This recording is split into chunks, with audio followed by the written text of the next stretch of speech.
Hello and welcome to Library Salad. Today's episode is part 2 of baking bread and is brought to you by the Monroeville Public Library in Pennsylvania. Hi, I'm Alice, and Library Salad is just taking a topic, tossing around some ideas, and having a great time. So with the baking bread, today we're going to bake 2 types of bread. First is going to be turtle bread. I know what you're thinking, but no turtles will harm during this.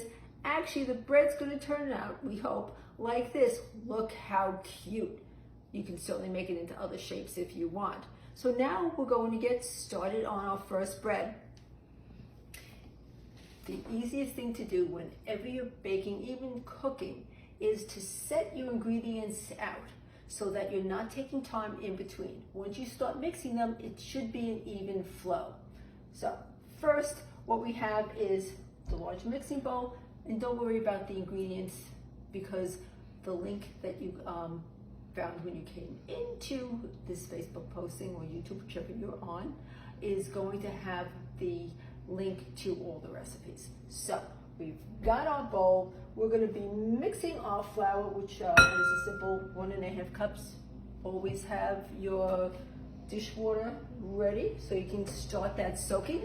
And after that, we've got the yeast. It's become a little bit easier to find yeast, I'm hearing from friends.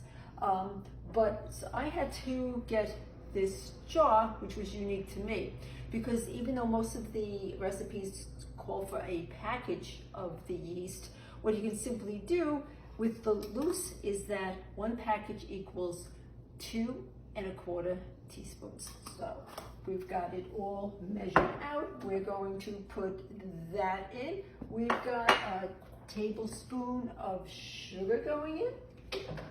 We've got a teaspoonful of salt. And we're just going to mix that around quickly. This is going to be incorporated into the pan in just a minute. And so we've got the quart pan.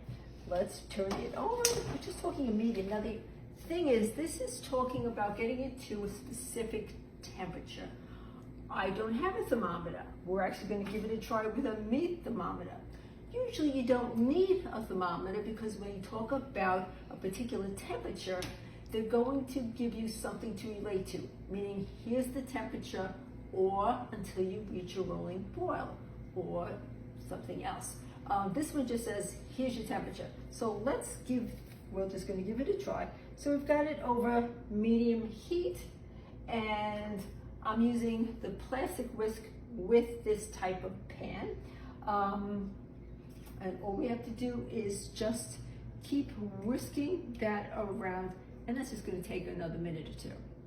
And during the break, I was told that this isn't plastic, it's silicone, which makes it so that it's not going to melt. So there's a little helpful hint from behind the camera.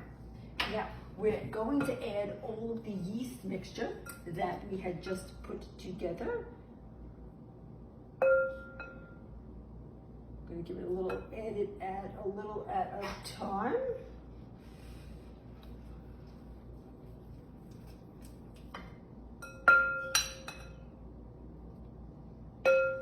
Now, when it did reach 125 on that thermometer, I can tell you that it was not at a boil. A boil would be way too much, way too hot, so don't let it get to the boil.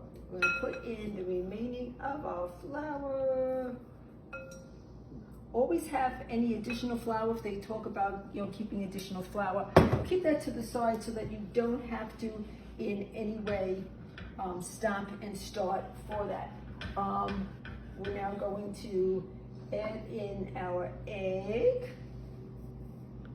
and basically any other. We're going to need a little bit more, believe it or not, flour. There's an additional cup of flour that's going to be done. And I'm just going to continue to add and stir until the dough is going to be easy to handle. And now we're going to knead the dough. So basically, it's a matter of a lot of different ways you can do it, but usually putting the palm in, turning it, and then putting your palm in. You can bring up the sides, and this is going to be continuing for about 5 minutes till it's all incorporated. Never do the dough too much in order for it to get the way a nice loaf of bread. You're going to just get it incorporated. And then after this gets finished, it's going to get covered in a bowl, covered with a towel, and that's going to take place for about 10 minutes. That 10 minutes is going to give it a chance to actually rise. Now the dough has risen for 10 minutes, and at this point we're going to actually take it and roll it so that we've got the different sections of it. Your pan is already going to be greased. It says you can do it with either a spray or just some shortening. Remember, when you spray it, don't spray it on the counter, not near the stove, but just do it over the sink. So first, I like to use a ruler, because when they say something, the dough should be 2 inches or 1 inch or something like that, it's really not that easy eye-wise to get that. First, it wanted a 2-inch piece that's going to be rolled, shaped for the head. Refer to the picture, because that's not round. And also, we're going to score the top. We're going to give it knife cuts across there, because I'm not seeing anything in the actual recipe saying to do that, but it looks much cuter that way. So we've got the body is going to be down. Give it a little, flattened a little bit. 2-inch head. This is showing, again, we're going to put that right there. It's asking that a little bit of it goes underneath the bread so that it attaches easier. Then for the rest, 1-inch size balls, they're calling it a walnut size ball. You're going to have 4 for feet, 1 for a tail. So let's try, we've got 1, give a little rounding again, 2,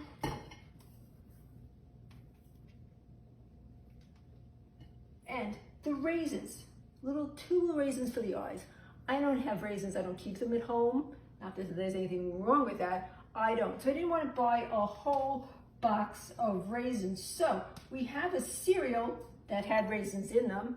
Just picked 2 of them out, dusted them off a little bit, and I think that works a lot better than having to get a whole box of raisins if you're not going to use them. We're putting the tail like that, putting our raisins. You see, I think that his face is cute because of the positioning of the eyes. So I'm just sort of making them a little, squishing them in a little bit, putting them in like that. Give my cute little face. And now this simply gets covered again, put in a warm place for 20 minutes, and we'll be back. Weren't you going to score the back? Are we still rolling? Yes. Okay, great. Okay, so we're going to score the back. All right, let's just go. Ow. I said no turtles were hurt making this. Let's just, it's what I said, let's roll with that. All right, so that's lovely. Not too far, but enough so that hopefully after it's cooked, we'll see those indications. And once again, we'll be back.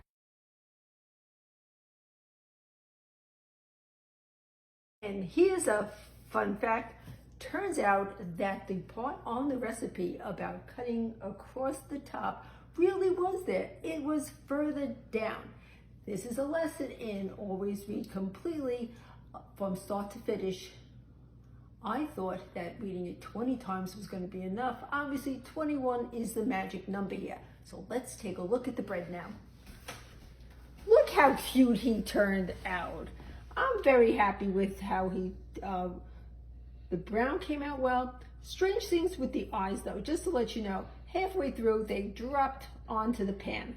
So when I took it out, I just simply pressed it against it, and in the natural part of cooling, they seem to be doing well. So right now, let's go to our second bread. And the bonus word now is focaccia, because we're making focaccia bread, which happens to be an Italian flatbread. This particular focaccia bread has more of a savory component to it. What I've already done is I have put all of the beginning ingredients in. We've shown earlier how to line those up. And in here is flour, salt, sugar, yeast, garlic powder, oregano, thyme, basil, and black pepper. So we've got that, and we're going to be adding the vegetable oil and water to it. Now remember, the recipe is on the Facebook post.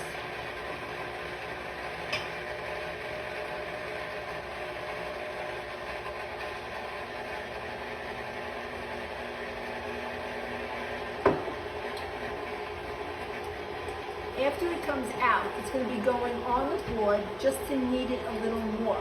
I've already sprinkled some flour on it, but it asks you to put flour on the board. You're not going to add additional. What was in there was 2 3/4 cups of flour. I took the flour from that and put it on the board. If you add more flour, it's as if increasing the amount on the recipe, and that's not what you want to do. I'm going to go a little bit more. I, once again, have the dish water ready.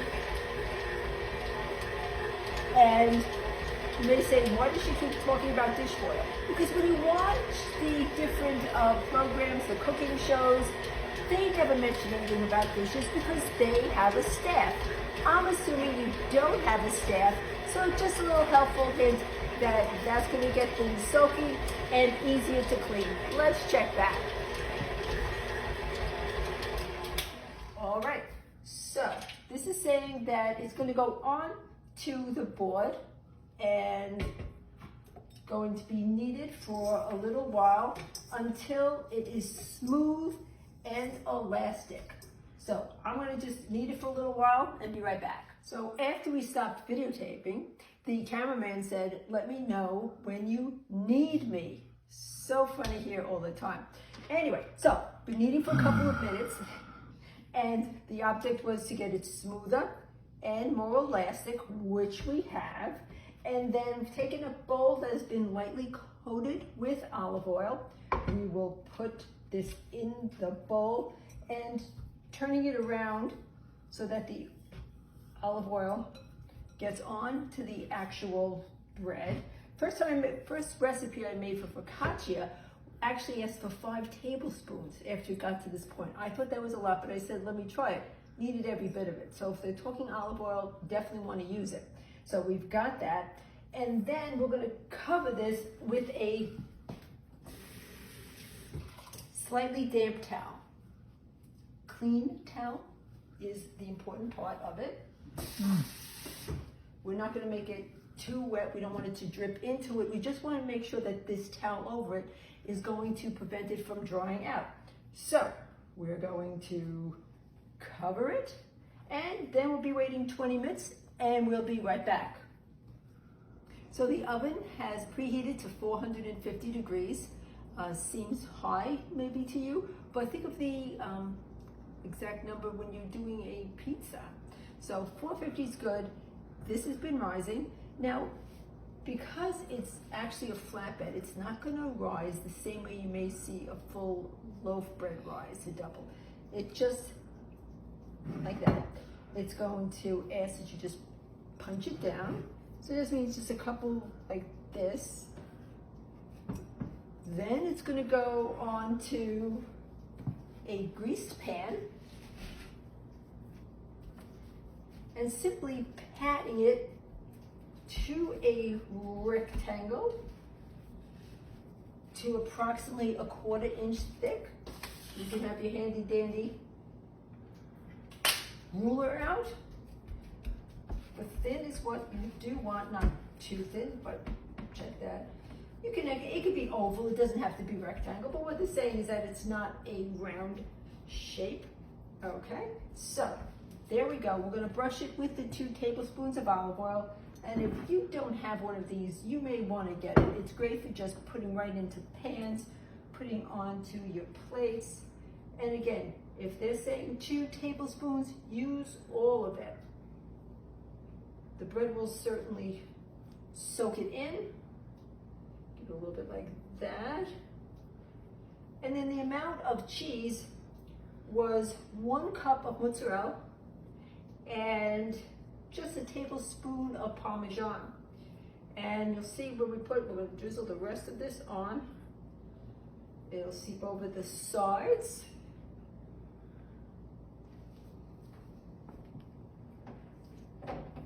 And then we're going to sprinkle the cheese.